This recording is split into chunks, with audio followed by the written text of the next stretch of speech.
Una vez más, les doy la más cordial bienvenida a todas las personas que internacionalmente observan, escuchan y analizan el contenido de esta segunda parte del capítulo 4. Vuestra respetuosa consideración al respecto es para mí un honor. A quienes no vieron los primeros capítulos, los invito respetuosamente a que lo hagan accediendo al canal que posee R.R. Onaga en YouTube mediante el link que comparto con ustedes en la parte superior de la pantalla. Asimismo, los invito también a suscribirse y a activar las notificaciones para recibir las actualizaciones de los nuevos videos que subiré periódicamente. Por tal atención de vuestra parte, muchas gracias.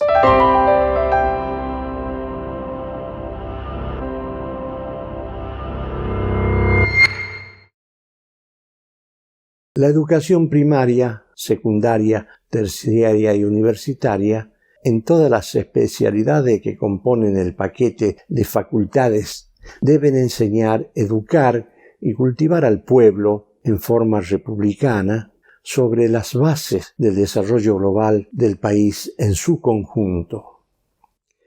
Para ser reconocido internacionalmente como un país y un pueblo desarrollado, se debe fomentar, entre otros, los siguientes aspectos.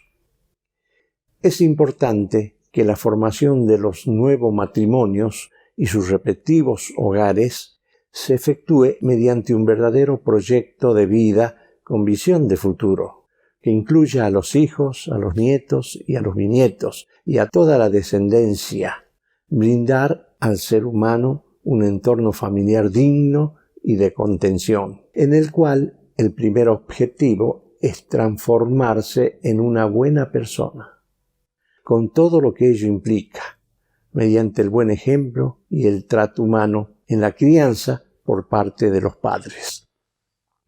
Se debe transmitir valores humanos y morales, como así también el significado de conceptos fundamentales para la base de una nación como ser patria, familia, pueblo, moral, honor, lealtad. Se debe enseñar a profundidad las bases y el ordenamiento jurídico de todas las leyes que rigen en su patria, sobre todo a honrar a ellas con sus antecedentes, para que así también el resto de los pueblos del mundo los respeten, los consideren y los declaren confiables. Deben aprender a entender y controlar cómo deben funcionar los componentes de los 7 pilares en los que se basa el desarrollo de cualquier nación o país, y que son quienes permiten que un pueblo en su conjunto sea muy feliz o muy poco feliz.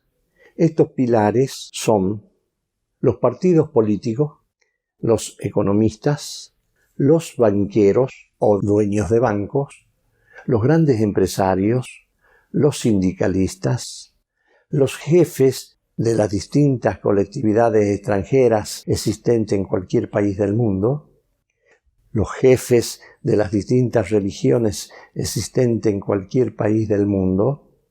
En los países desarrollados, estos 7 pilares funcionan con alta moral, con mucho honor y exclusivamente al servicio del avance y del desarrollo de su patria.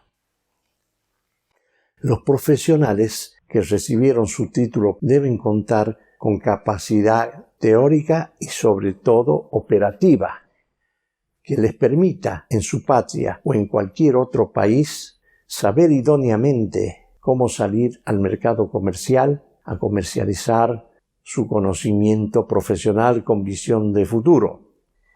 En los países subdesarrollados, los profesionales se reciben solo con conocimiento teórico.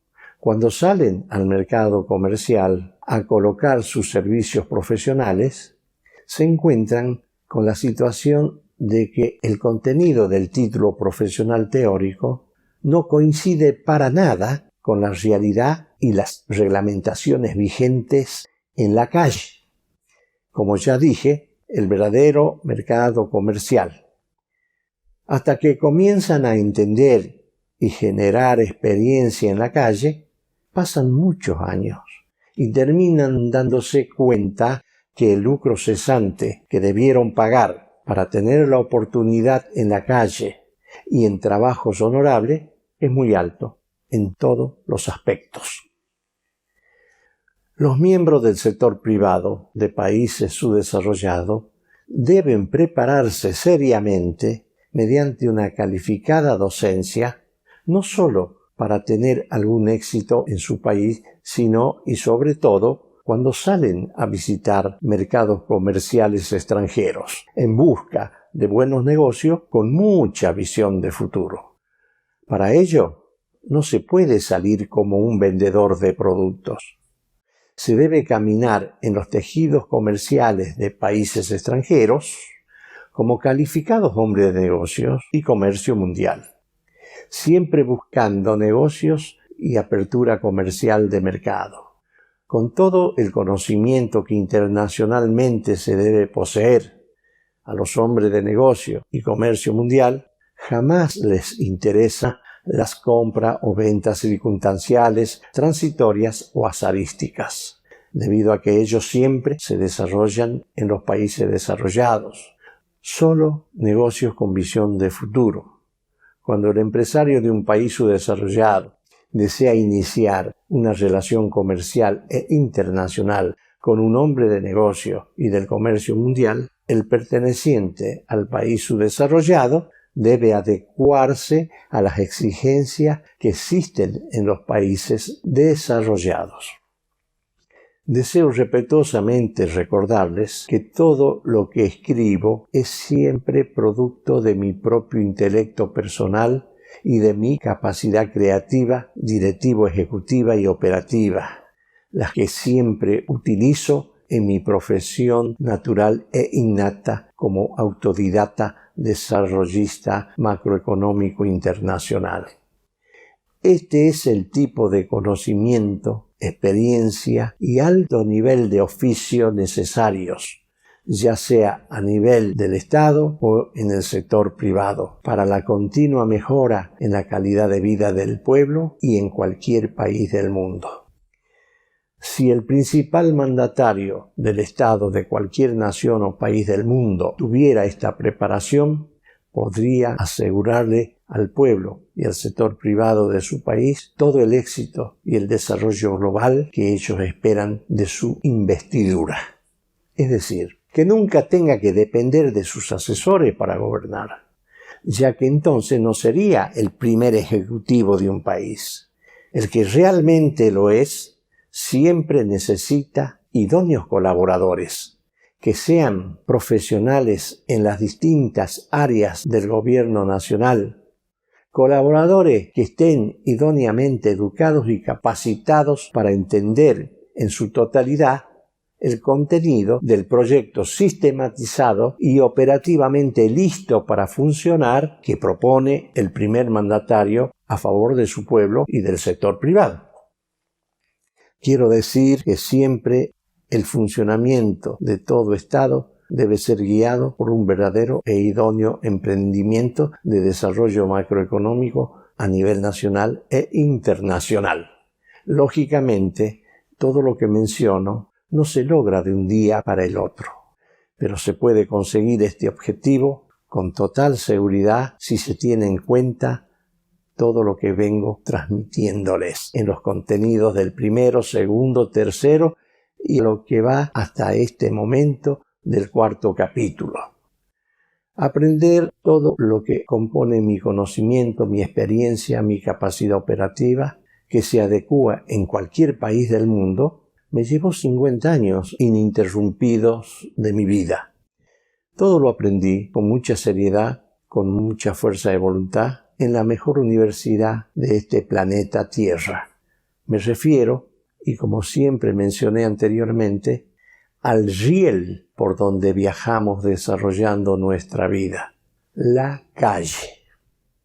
En ella todos somos iguales, y solo los honorables triunfan con visión de futuro y pueden dejar a favor de sus hijos y futuros descendientes el mejor legado que existió, que existe y que existirá mientras dure la vida activa de la humanidad. Un honorable apellido de gran trayectoria. Deseo recordarles que he dividido este cuarto capítulo en 4 partes. Aquí concluye la segunda. La tercera parte estará a su disposición el próximo y venidero día lunes. Por la honorable atención y por el tiempo que me brindan para analizar el contenido de cada uno de mis capítulos referente al significado de la palabra macroeconomía, comercio internacional, en las bases del desarrollo de una nación, de un país y de un pueblo en su conjunto, muchísimas gracias.